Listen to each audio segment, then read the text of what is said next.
Howdy guys, Jimmy Song here. In this video, I'm going to talk about decentralization and why I believe it is a binary thing. Now, a lot of people, including like the Joe Lubins of the world, keep saying stuff like, decentralization is a spectrum. We're on one end and we're working towards the other end and we're making progress, et cetera, et cetera. Now, it is possible for something that's centralized to turn decentralized. We've seen it exactly one time, or at least I'm aware of the one time that it's happened, and that was with Bitcoin. And that was mostly because Satoshi Nakamoto left.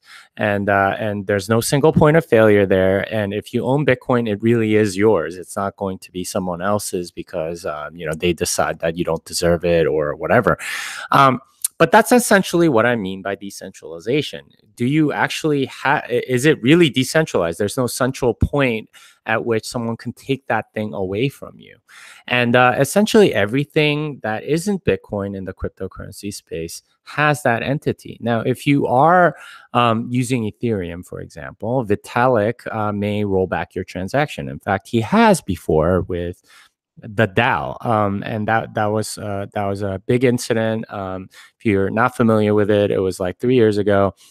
Essentially, there was a giant, like smart contract. I think at that point it was like 1/6 of all Ethereum was in that contract, and somebody looked through that smart contract and figured out how to drain money out of it. I call them like a smart contract lawyer, and basically they took out most of the money.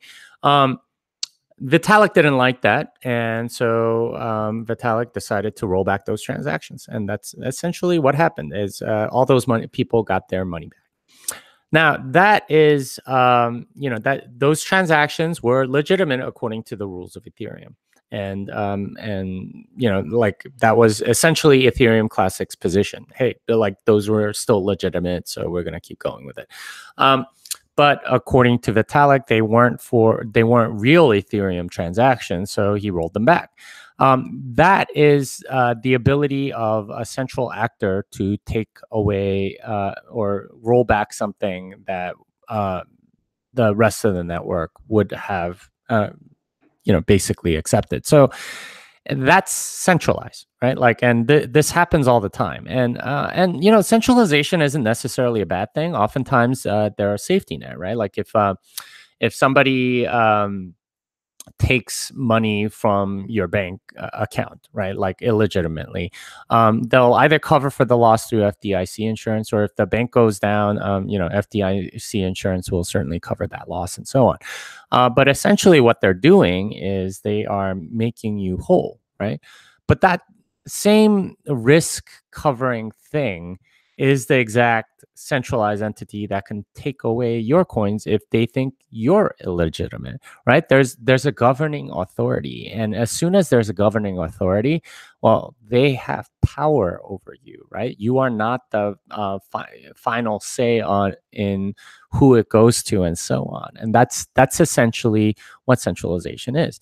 Now, again, I'm not saying that it's necessarily bad. In certain instances, that it's a very good thing, but decentralization, especially when it comes to money, is an essential thing.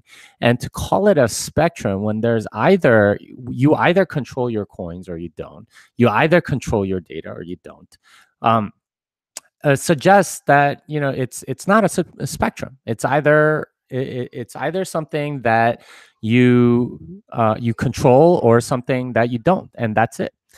Anyway, hope that helps you. This song is done.